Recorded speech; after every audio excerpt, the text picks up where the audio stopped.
For those who are tuning in, I selected Chapter 10 Nutrition Strategies for Maximizing Performance and Strength Training.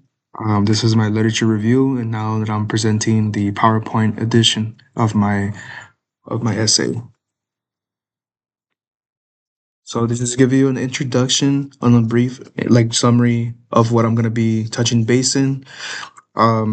I'm going in touch with optimal nutrition is essential for peak athletic performance, especially in strength training and conditioning. And this review explores the roles of protein intake for muscle mass, strength, and recovery. So, basing off on the textbook for our class, this foundational textbook emphasizes how proper micronutrient balance, hydration, and supplementation plays critical roles in optimizing strength training adaptations. It provides evidence based guidelines on protein needs, nutrients timing, and recovery protocols specifically for strength training athletes, and Spanel outlines the nutritional periodization of and how the energy systems relate to dietary strategies, making it essential for coaches and athletes. And the second, or one of the first articles that I selected, Biori, if I'm saying it correctly, 2019. So this compares slow versus fast digestion proteins and their effects on muscle protein accretion, suggests timing on types of protein matter. This study investigates the anabolic responses of muscle tissues to different digestion rates of dietary proteins. Findings highlights that fast digestion proteins like whey results in rapid and short-lived increases in muscle protein synthesis, whereas slow proteins like casein offers prolonged effects. These insights are crucial for planning protein intakes in and around the workouts and sleep, supporting a combination of both fast and slow proteins for optimal results. And my next article, Burke, and this article analyzes the effects of protein intakes on muscle strength and athletes. Higher protein intakes improves gains. This review explores the relationships between dietary proteins and strength outcomes in athletes.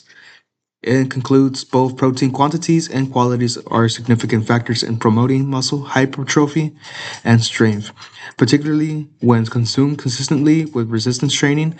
It supports personalized strategies for protein intake and acknowledges the variability in athletes' responses.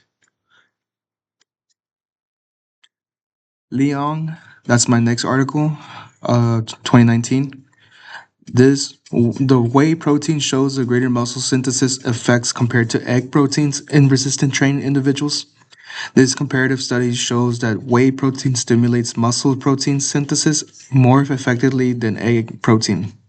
Whey's fast absorption and higher leucine, leukine, if I'm saying it correctly, content makes it superior for triggering and the anabolic responses post-exercise. This study highlights the practical benefits of choosing the right protein sources for athletes aiming to maximize training gains. Rossman and Tipton, 2009. So this next article that I selected discusses the importance of consuming protein post-exercise to maximize muscle protein synthesis and recovery. And the author reviews multiple studies demonstrating the importance of consuming protein shortly after resistance exercise. They argue that the immediate post-exercise nutrition can significantly enhance muscle repairs and growth compared to delayed intake. This research laid foundational understanding for nutrient timing protocols widely adopted in sports nutrition today. And jumping into Snyder's 2015. In this article, the reviews of the importance of protein quality. High quality proteins like whey are more effective for strength development. This reviews focuses on the roles of protein qualities and muscle mass development. It emphasizes the value of high biological valued proteins like whey and suggests that they are particularly effective in elderly and athletic populations undergoing resistance training. It reinforces the need for adequate leucine content to stimulate maximal muscle protein synthesis. The next one that I also selected was Tang 2009. And this whey protein leads to greater muscle synthesis than soy protein, both at rest and post exercise. A direct comparison of whey and soy protein effects on mixed muscle protein synthesis showed that what was superior due to the higher the leucine content and rapid absorption. The study reinforces the importance of protein sources selection and suggests that while protein are valuable or viable, they may require fortification and combination with other amino acids for comparable effects. The next one that I also selected, that's for my presentation, Bolic, basically shows that the soy proteins is less effective than whey for promoting post-exercise muscles growth. And this study evaluates muscle growth responses to soy versus then whey protein in resistance trained men.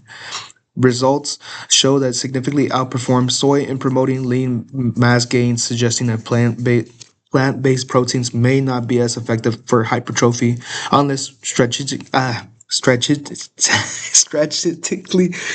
formulated. This research adds to the growing consensus on the superiority of dairy proteins for athletes. And conclusions was the key findings of my presentation was the protein timing types and qualities are crucial for maximizing muscle recovery and growth. Whey proteins is way more effective post of exercises for muscle repairs and strength gains.